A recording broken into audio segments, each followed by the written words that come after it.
Welcome back to episode 4 of Carpool Chronicles with Hank, and our latest guest here on the Chronicles is none other than our good friend Uri Adler. Uri, welcome to the show. Welcome to the backseat of the Tesla, and we have a whole new set of topics to talk about. Again, this show, in case you are new to this, is just anything softball related, not one league specific. So if you're in the softball community, and I'll put the whole tri-state in there, you will be interested here for this show and all shows beyond. No fluff, no nonsense, real talk. Let's get to it. Thank you for having me, guys. I'm excited and honored to be in the same seat as the great Saban was. Sitting here with 70-inch mirrors and different things going on in the back here. Hank is currently on his phone, not even looking at the road. Our life is, I don't know if it's in jeopardy or whatever, but we're going to make the most of it. Hank is doing the doff as we speak with that little earpiece. And no, but listen, we have a lot to talk about. And I think for the first time, now that we have a fellow Lakewooder here in the car, we're going to actually touch upon the LBA. Now, LBA, it's not going to be a prime focus, but I want to open up with it. Their league is starting real soon, and I think they have different tiers. Tier 1, Tier 2, Tier 3. So I don't know if you have that information, but yeah. I wanted to touch upon like the top 2-3 teams in LBA, and we're going to segue from that of how the talent in those top 3 teams relate to YMSL, M&S, the draft coming up tomorrow, by the way. There's a lot to talk about. And Hank, I'm going to send it over to you right now and just rattle off a few names. And if there's guys I'm unfamiliar with, you guys can help. So first I want to go through the format of what Shimon and Moshe Berman are doing this year with the LBA. I love what they're doing. First of all, next week we start exhibition games, which is pretty exciting. So we're getting off to an early start, I feel like, this year. This year we decided to go with instead of going tier 1, 2, 3, we're doing tier 1A and B. So that'll put the top level teams together in a tournament, sort of say, by themselves. How many teams are there? 5 or 6? I think there's 6 teams. Yeah, so basically you're going to show up every single week knowing that you're playing a tough opponent. You're going to come with your A game, and there's no sleeper games. It used to be an LBA that you used to show up knowing you're going to win 20-2. Are you playing a great team? Are you playing a crap team? You never know. Now you know you're coming versus you're playing a good team, and that's always fun, and it's going to make it even better. It's funny, as an independent softball observer, I always used to hear that as a taina, as a complaint about LBA, because everyone knows you have the top 3-4 teams, and then everyone else just can't compete. So once you're eliminating those Mickey Mouse type games, it'll only make for good competition, better competition. It also helps the level of the league play overall, and the tiers become more important. Exactly. Because there's guys that just want to have fun with their boys. Those guys should not be playing with the top level teams. They have no business playing with them, and they don't even want to play with them. They just want to come and have fun and have a barbecue on the side and drink some beer. And guess what? There's nothing wrong with that, but you don't belong playing with the guys that want to win. It also helped out because a lot of the teams that had the bottom tier 1 teams had good players on the team that now don't want to play in 1B, and they're joining the 6 teams. So those 6 teams became even better because a lot of the worst teams who had good players, those single players joined other teams, and it just compacts all the talent. So, you know what? Bravo, good job, Shimon and Moish, and I applaud that, because that's something that was definitely a problem. But now that we understand their new format, let's just focus on Tier 1A right now and see where those teams and those players kind of stack up against other leagues that we're familiar with. So, me and Uri, we can basically only talk to this tier because we don't play with players in the other tiers.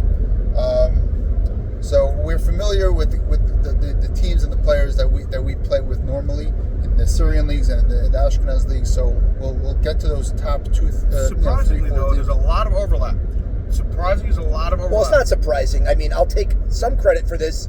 We kind of bridge that gap and trying to have that that barrier crossed, like the Jackie Robinson barrier. Instead of being black skin, we're talking about black hats. And now they're all playing together with us in these leagues. And I started doing that years ago, and now it's more like less of a novelty, so to speak, of getting a top-tier player playing in these leagues. And now I'm so happy that the other leagues that I am not the one in charge of, they're adopting that philosophy and that mentality. We touched upon that last episode, so I'm not going to get more into that, but continue. Go ahead. Okay, so I'll talk about my team first. We had our team used to be called Bluestone Brokerage. This guy in the back works for a company called Bluestone Brokerage. It's not sponsored right now, so we're not letting you do that right exactly. Now. Shout out to Yuri Lieber. What a guy. What a man. We love you, Yuri.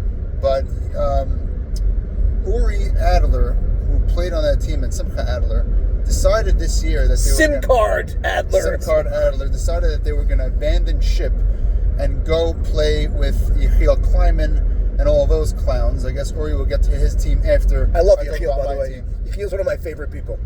But I decided that I'm going to come with a couple of my SY boys and revitalize the Bluestone Brokerage team, which is not being called Bluestone Brokerage this year. It's actually being called Premier Events. Me and Jimmy and Salah Aziz and a couple of other guys. Salah Aziz. Interesting. Exactly. How'd you pull that one off? Yak Surya just joined our team, but basically we're joining forces.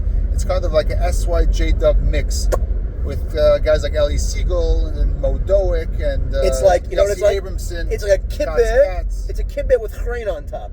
Oof! Stop that. If it's a kibbeh with crane on top, we're not making the playoffs. Okay. Sad. It's gefilte with tahina on top.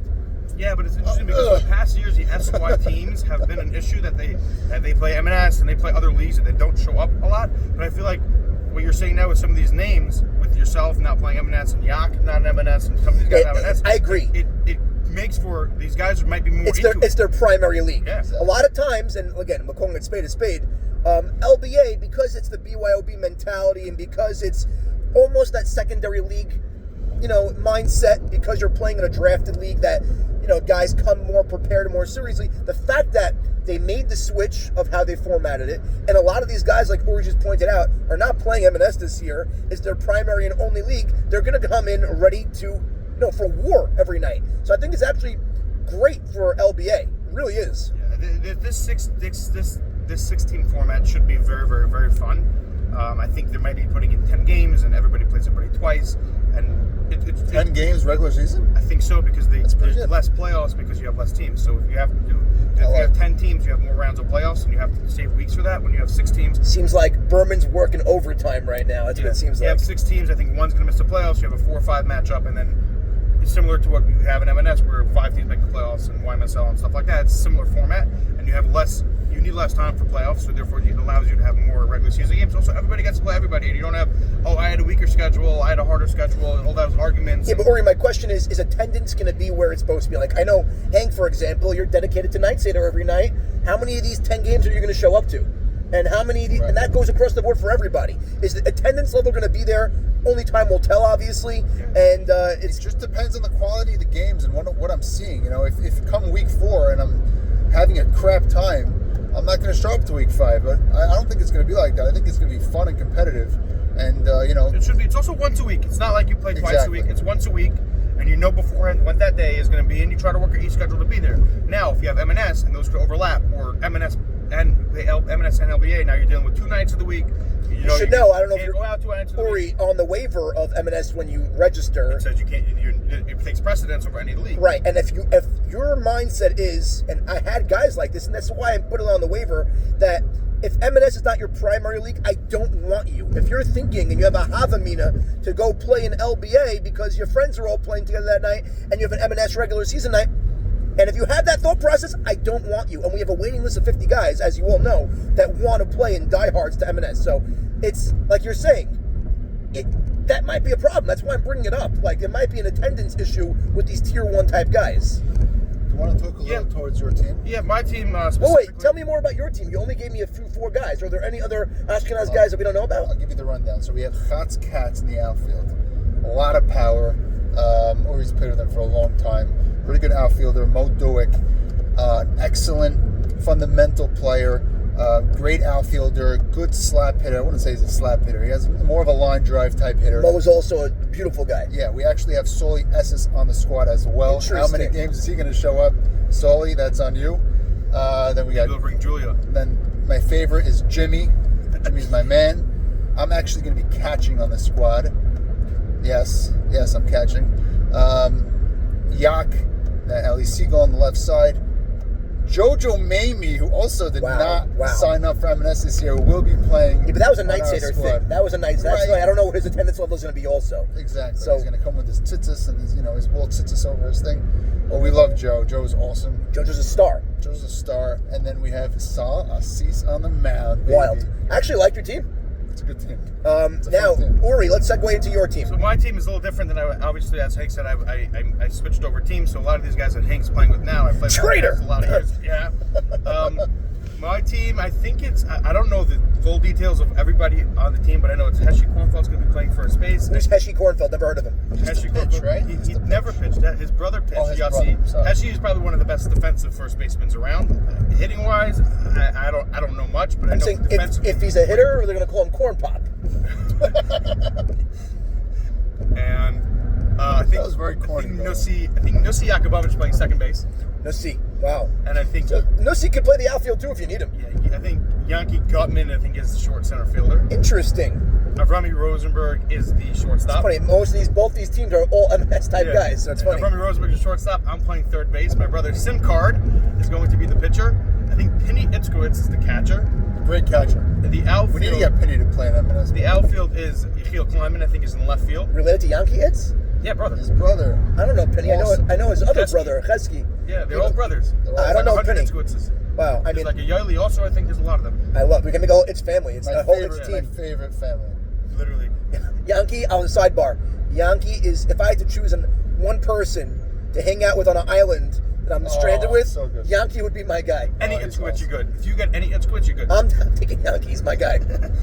I think Yechiel Kleiman's in left, Ellie Race is in center field, and I'm not sure who the right fielder is. So it's funny, Ellie Ray's traveling from Muncie, and it shows his dedication. He's a real gamer. He is unbelievable. Yeah. I mean, listen, these two teams that you mentioned, I'm sure the other 4 teams in this tier are of that ilk. They definitely can compete with M&S teams. I want to mention one other team because it's Sammy Saruya and his boys, Moshe Marcus, Ezra Cohen, Nathan Navy 3. Wow.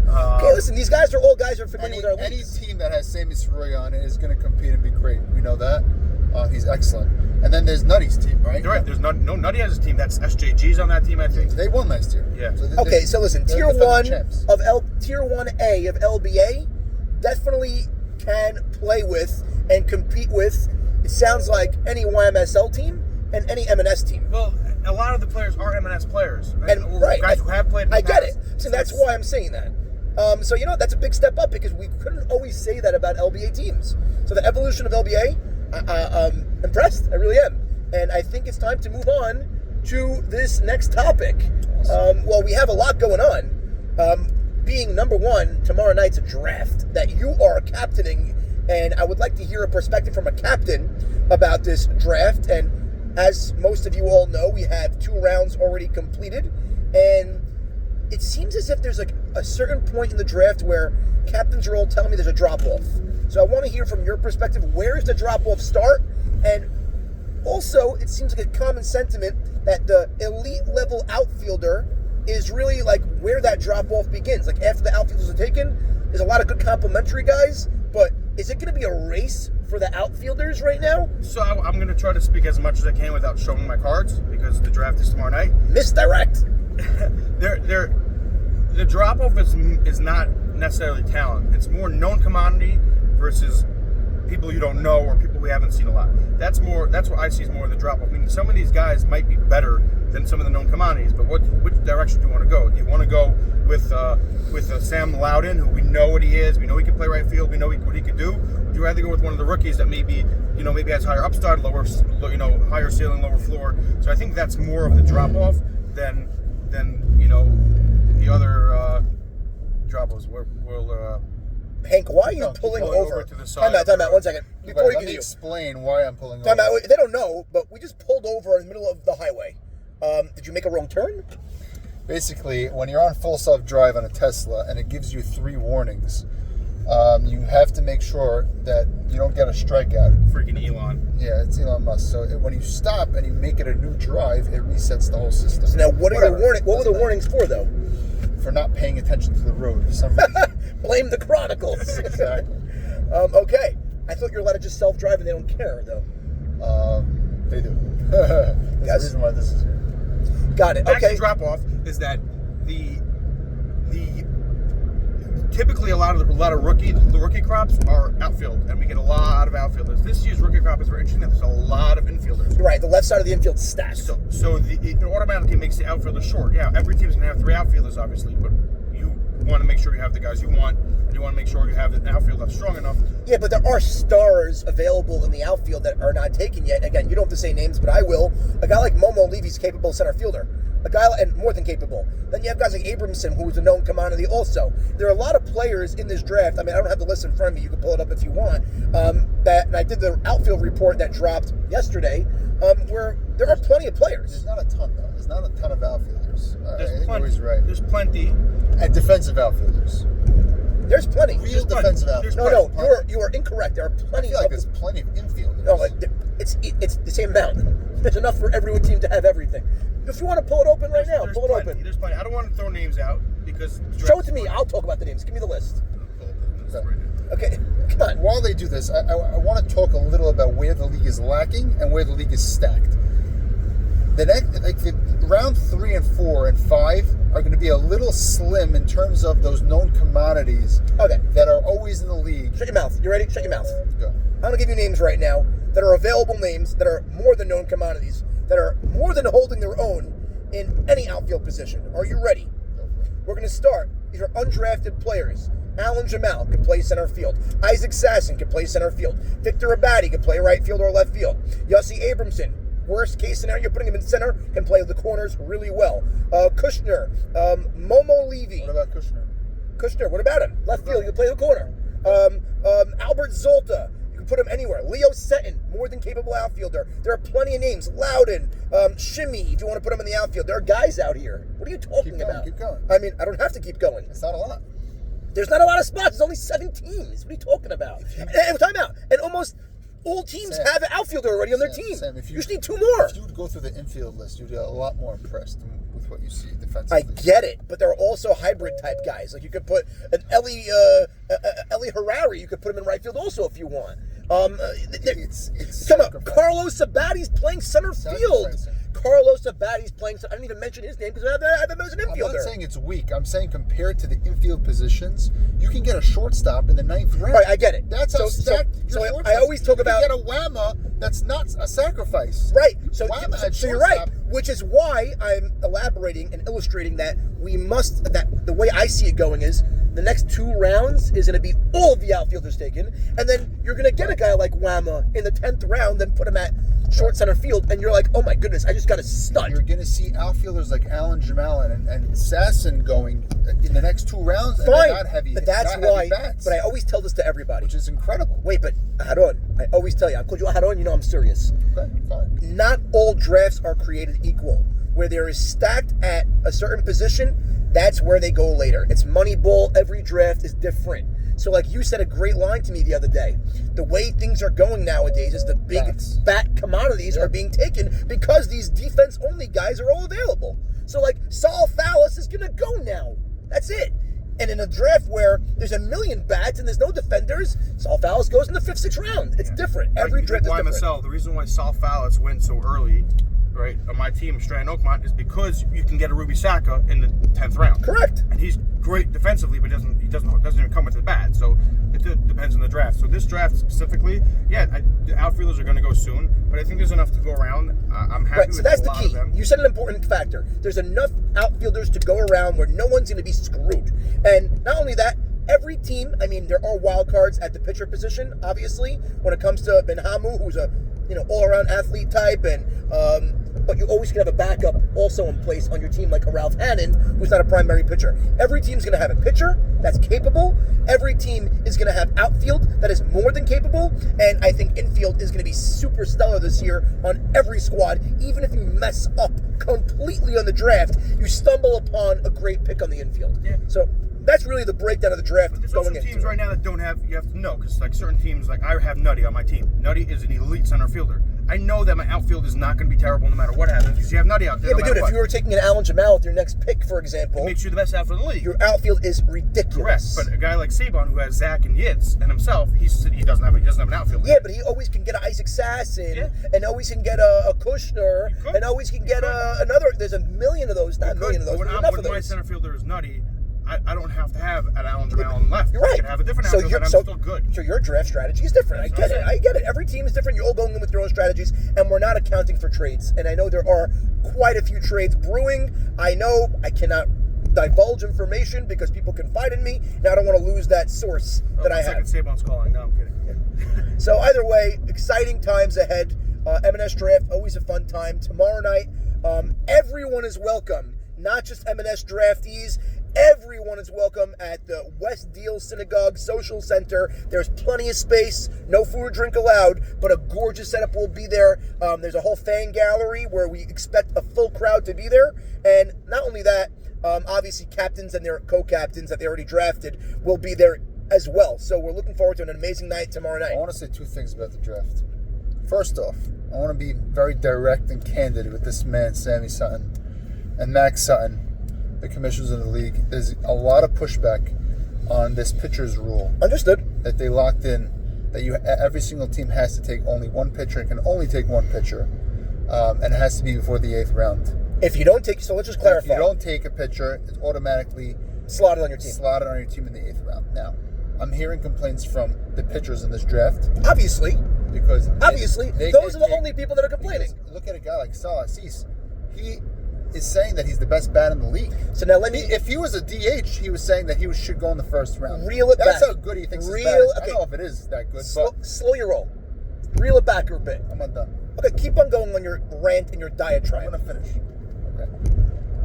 Plus, besides for the pitchers complaining, I'm also hearing complaints from guys that want other pitchers. Guys looking at Benhama and going, I know this guy. I've seen him pitch. I'm not interested. I want someone else. Whether it's Ralph, whether it's Ali, whether it's... So draft somebody else. You have the opportunity to draft him. You have to have Benhama on your team, basically saying, I'm going to screw the commissioners, what they've set up, and I'm going to just circumvent the system. Is that really what you want? So now... it might happen. Are you ready for me to respond? It might happen. Okay, so let's just take it a step back and give you the reason why we have this in place. This is not our first rodeo, as you know. This is year 18, 19. 2008 is the first year of the league. Okay. We've had years where people are holding people ransom and hostage as pitchers, and we end up having disgruntled pitchers. Again, we get the nature of the league, we get the nature of captains, and we get the nature of negotiations, where you're putting people in position where they're paying a lot of money. Let's just be quite honest here. To be in the league, it's not a cheap league. It's a premium league, and we offer a lot of bells and whistles, obviously. And you're paying to be in a league to play at very certain spots. On the infield, if you're a shortstop, I could put you at third. If you're a shortstop, I could kind of put you at short center and play you left side, and you're like, you feel okay about it. If you're a center fielder and your ego is not here, and now most of the time it's not like that anymore anyway, you're okay to be in a stacked outfield. The starting pitcher position, if you're not pitching, your only other spot is usually DH if you're a good hitter. Yeah. And if not, we've had guys in recent memory, I could even name names, Ray Sakal, for example, where you're joining the league as a pitcher, you have success in other leagues as a pitcher, and you're being drafted as a 12th rounder because you're a afterthought, and we had in mind for you to be a pitcher, and you joined the league pitcher, and otherwise I would have got someone else in the league as a pitcher. So now I'm, as a commissioner, and Max as a commissioner, are putting together a league where all 7 teams have guaranteed pitchers, and the pitchers that are joining, obviously we vet, we know, and if you don't trust us, then don't be a captain. Simple as that. And now you're having an opportunity. So you're going to take the fall. I always take the fall. That's what we do. If Benhama comes in and he's frazzled, which great, time out. Might be. Time out. We have a guy like. Are you going to take the fall? We have. You got to pitch for a team. Slow down. You're getting him in the 8th round. You're getting him in the 8th round, and if you're getting a pitcher in the 8th round in a draft with this caliber, with a lot of talent in it, and your 8th rounder is basically crapping the bed, there is an opportunity to draft a Ralph Hannon if you want, maybe earlier or later. And there's an opportunity to draft Levy, who I know is another good pitcher in this draft, another rookie, but he understood. He saw the writing on the wall. Fine. And there are guys. Will you be Allie upset? Marshall could pitch. Allie Marshall. Will you be upset? Of Will course. you and Max be Yes. upset? Yes. If this happens, they take Ben Hamill, they say, screw it. I'm just going to pitch this guy Levy, or I'm just going to pitch Ralph Hannon, which I could see Mike Salmon doing, by the way. Taking Ben Hamill in the 8th round and taking Ralph in the 11th or 12th. I'll answer you like this. Screw it. He's my boy. He's pitching. Obviously, I don't care what Sam Max did. That's their fault. Obviously, you're having a conversation and you have some sort of intel of what's happening. I get it. Stop it. I read between the lines. I see right through you. You are my co-host, and I know your tells, and your tell is there. So obviously, this is the conversation that took place. So this is a conversation directly to the captains that are thinking this. We put this in place for the reasons I said before. I get it. By the way, we're pulling over again. 2 strikes. Now, we put this rule in place for a reason, for good reason. I'm pretty sure I made it clear why, number 1. And number 2 is, aside from that, I'm pretty sure you're going to be pleasantly surprised with the guys that we have pegged as starting pitchers. And you don't want a Ralph Hannon as your backup because Ralph told us loud and clear, I am missing weeks. It's not just him. There's a lot of pitchers. There's Richard Levy. Guys That's like it. him. Richard Levy. So the thing is, Sammy Story likes Richard Levy. Allie, but you know what? Allie. I spoke Look to how Allie. many shortstops there are in the league. I get it. The guy has Allie Here's and the saying, funny I'm thing not to me putting about Allie at third. I'll pitch Allie. It's a the great pitcher rule move. to me is funny because And Allie can pitch.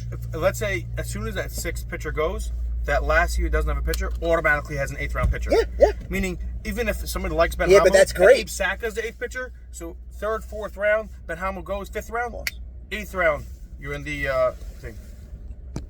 Hey, M&S Draft right now. I think that was a nice little break. Maxie Deed wants to know from me Oh, how wait. it's like paying for Mo Haber.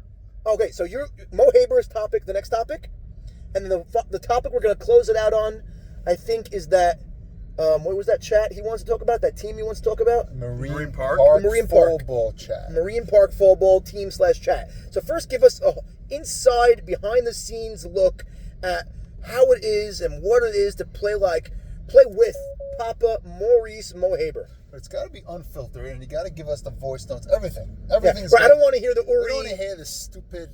He's good. Oh, Abe Haber's gonna. He's a veteran. I don't want to hear that. Give me the real reality and wipe that smirk off your face. 3, 2, 1, go. I love Maurice Haber. I absolutely love Maurice Haber. When I got drafted to the team, I was like, oh, Maurice, he's loud, he's this, he's that. I love Maurice. We actually hit it off. We have a great relationship. I'm not lying. You can ask him. We really have a great relationship. He's funny. We get along. We just get along, and I have no issues with it. That's and until he booted you out of shortstop. he didn't boot me out of And then- shortstop. He didn't boot me out of shortstop. Ori, while we have you, I forgot. Can we just go back to those parking lot throws you made in week 2? Yeah, week 1. Week 1? Week 1. Yeah. I heard you killed a kid on the Fireman East playground Might have happened. with Might one have of your happened. errant throws. Might have and happened. The heads up? We've cleaned it up since. But no, I really, it's enjoyable to play for Maurice at this point. Now, we're winning games. We're a good team. When things change, The we'll be locker different. room's always fun when you win. That's what I'm saying. So I don't know the other side of it. I wasn't on the 0-6 Golani team. I don't know those things. But as of right now, I'm really enjoying playing with Maurice and Abe and all the guys that I'm with. So I heard from outside source, and you could corroborate this if you want, that the length of Abe Haber voice notes are absolute Retarded. madness. You need 5 times. You know, you have like 2x. They need like 5x. And he goes into the most unnecessary details, and you get roasted for not listening to all of his stuff that he says. Never got roasted, but he does send extremely long voice notes. See, I have 10 ears. minutes plus. I have ears in the locker room. Yeah. Locker rooms, I 10 should minutes say. plus. Interesting. That's excruciating. Yeah, that's painful. That's I wouldn't want. Abe. Abe, I love you. Abe, that's got to change. You got to make the 10 minutes to 2 If you minutes. think you're winning ball games because of those 20-minute voice notes, you're crazy. I actually have a suggestion. Well, I don't know. Pocket that. Maybe they should start. Maybe they should We start. don't 10 have any minute- voice notes. We They got to should- get That's started. the problem. Maybe So you you- need 10-minute voice So notes. I have a little bit of a suggestion to Abe Haber. Take your 10-minute voice notes, break it up into 10 1-minute voice notes. People listen to that more. Sammy asked us to do that. When I see a 10-minute voice note, Sammy, I love you, but sayonara. I don't have time for you. If I see 10 1-minute voice notes, I'll figure out a way to listen to each one. Break it into topics. You know, that's my suggestion. Anyway, yeah, back. That's all really I have of Maurice. I really. Oh, you enjoy love it. Maurice, yada, yada, yada, kumbaya. Let's see, we'll re-talk to you again if you guys lose like 4 straight. If you guys It lose could 4 be. straight. It could be, but I don't have that Okay, experience so right now. before we move on to the next topic, my rookie year playing in YMSL in 2006 or whatever year it was, I came in like, me being the cocky person that I am, and Maurice is trying to the whole vibe then was they were not used to the YMSLers are not used to this religious crowd coming in to play with them. So they were all giving comments to Max, to the Carlisle, to this, to that. You don't know guys like Max Nestor, who was one of the best players in our community. He's now a rabbi in LA. All these, we were getting chirped and chimed, and I was the guy that was not the ADLER guy, as you know, and I wasn't coming in okay, we'll just prove it on the field with a good. No, I used to come in and fire back. You were Sammy Sane son? I was sane. I was sane. No, the insane is if you only knew so who you Sammy. Were sane. I was sane only because, in contrast of who Sammy Insane was. Yeah, we can talk about that. By the way, on the topic of religious and stuff like that, I have to really give a shout out to everybody in the Syrian softball community. For myself, I came in, I was not nervous. Hank drafted me, whatever, but at this point, I'm part of the boys, and it's been enjoyable and been embraced, and it's pretty awesome. So shout out to everybody. If you only knew the history of this community, if you only knew, I'm happy you joined when you joined. Okay. Because when we were the Syrian religious guys, the Khalil guys, we were ostracized. Not to the point where we were not that we were ostracizing people, because we're part of the community still, but as talent. They didn't understand that a talented player could also have a beard and a yarmulke. Yeah, no, but it's there's been a fair share of Ashkenaz J-Dub guys. But that's now, and I'm but telling none you, of them have ever been part of the Uri, situation. Uri. I'm taking again. I said this 3 times. I don't want to reiterate myself and sound like I'm a broken record. I literally went through the mill, and I literally had to myself as a commissioner bring them on in the Brooklyn League. You were part of the Brooklyn League too when I brought all these guys on board. And then I indoctrinated them. A lot of these guys, Gutman's one of them, and Itz is one of them, and Archie's one of them. And there's a whole litany of these guys that we brought in, and we basically showed the light to other people that, hey, look, these guys can play ball too. But again, that's neither here nor there. And that's why we actually had the conversation about LBA earlier today. To explain that, now Ellie Race is a part of that crowd, and I try to bring in Yechiel Kleiman. I think he's going to be a good fit at some point. That's the mentality now adopted. But I want to go back to my Maurice Haber story and why I brought it in. I came up, and thank God, I think the pitcher was actually Ike Adid, Max Adid's dad, former ace in this league, and YMSL, community legend, and I hit a El Apo double, and Maurice was heckling me, screaming, Mipia, La Mipia. I don't know what he was doing, screaming, singing Pismonim. And I went cleats up, slid, and took out Maurice Haber at second base. That's great stuff. And now Maurice is sitting there. He said every expletive in the book.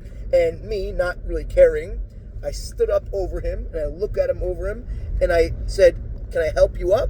And he's like, who is this kid? And then I stepped over him. It was such a, knock him to sue without stomping. It was so nasty. Like a Tai Lu? It was really, I didn't touch him, but it became like a little bit of a heated battle, and then after the game we hugged it out. I became very close with Maurice ever since. We're talking about 20 years ago, about. So, I remember those times. Maurice, I think, evolved as a human since then. By the way, Maurice used to be, and probably still is, considered one of the best players in our community history. If you only saw his numbers, his power numbers then, and his hitting ability. We can't get any video on those years. Right now, to me, Maurice is what he is. I never saw. There's video. There's video. He always talks about his previous years. Mocas. Go on Mocas's, I think he has some sort of YMSL channel of all the old videos. I've seen Rabbi Raymond Beta play with short shorts that are starting from here. But that's from the 70s. Yeah, no, there are more. You see Red Nestor mashing balls. Allah Shalom. You see Moses Eastman was a feared hitter. Yeah, And but Mo was after that. Mo was after that. There were dark years in YMSL. The gap between the 70s, 80s, and then when Morabia, when he started introducing the media, which God bless Bobby Morabia for giving us the concept that we took and obviously ran with, but it started the re-upping again in the mid-90s, when the young guys in the league were Saban and were Ali and were Jack Jamal and DR, David Rishdi and Eshko, and those are the guys I remember, Eddie Rishdi, and when I was younger watching these guys, those were the star veterans, the Zacks of the world right now. Right. So it's funny. These guys are still relevant, which means a lot in the softball terms, because we see guys can phase out and they're out. Buka, his dad, was awesome. One of the best hitters. Really? His dad, his uncle Jason, was a phenomenal center fielder. David Franco, unbelievable outfielder. Gliding to the ball, AVJ style. It's the generations change. So the guys that still hang around and still playing at a premium level, at a high level, that are still being taken for an aspect of their game, props, hats Henry off. Shallon. Henry, ageless wonder. They say that about Allie. Henry, same thing. One of the best third basemen in the league right now. Unbelievable. You know, it's. I'll say Barsano than him. That's a crazy thing to say. Screw you. Let's wrap it up. Wait, let's wrap it up right now with this. I can't speak for it, so you're not going to hear a lot from me. This Marine Park team, Hank and Jimmy had this idea that they want to play in Marine Park in a non-Jewish league, and it's great talent, and let's go. And like they asked me if I wanted to play at a bunch of guys, and everyone was like a little bit hesitant. Like, I don't know. Like, I'm in Lakewood driving in on a cold fall morning at 6 a.m. to go play in Brooklyn. I was like, At the end of the day, we did it. I had to beg guys. Me and Jimmy had to beg on hands and knees guys to play. Well, what's the team? Tell me the I'll tell you the team in a I'll tell you second. the guys First, that I were want to tell you all the in. story behind it, and then I'll tell you the team. And then during the season, it was great. We had a great time. We were very competitive. They thought we were going to stink. We were really good. Ended up losing in the semis. But then, like, once YMSL started, and like the draft, the team chat became like YMSL Central. It's like you turn away from your phone, there's 250 messages, and I'm talking about committee members, captains, SAR players. This is all what these guys are M&S Talking Heads used to be. Basically, what Discord was 3 years ago, and AB made it, which was awesome, and which it should come back. This was like Discord just with 12, 13 real YMSL junkies. There's 2 captains in there, plus Zach, so 2.5 captains. There's committee member with Max. There's Jack Abadi, Zach Ashkenazi. There's representation everywhere. And there's everything runs through that chat. Almost feels like the league is running through the chat. But the team is. And the best part of it is everyone knows about the chat also. Right. It sounds like what Talking Heads used to be. You were a part of it. I wasn't a part of Talking Heads. Okay, so there used to be a chat, Ori, before your time, before you came to the community. It was called M&S Talking Heads. There were about 20 guys in the league, all league members are part of it. Like you said, committee members from all leagues, figureheads, side people, major personalities, some random guests that we used to bring on. And that was, like you said, when you walk away from your phone 10 minutes later, sometimes there was 1,800 messages in a day. I'm like, what happened? And you have to catch up, because if you're not up to speed of what's going on in Talking Heads, then you're booted. The hammer was out in full force. So the hammer invented in that chat. Ike Mavora, he wielded the hammer. I gave him admin rights for a minute, more than a minute. He ended up taking over my job because I just couldn't keep up. Yadid was there, hammered. Eliezer was there for years. There was just so many different personalities. Our D-Sass Alavasholem was in it. Abe Monopola was a personality in it. You don't even know what that chat was all about. And people used to beg me, get me.